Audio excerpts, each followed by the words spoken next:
$50, you do that.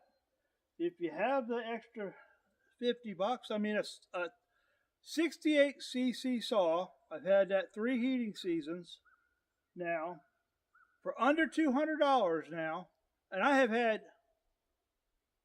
problem, knock on wood, with that saw. I mean, literally, I have done nothing but start it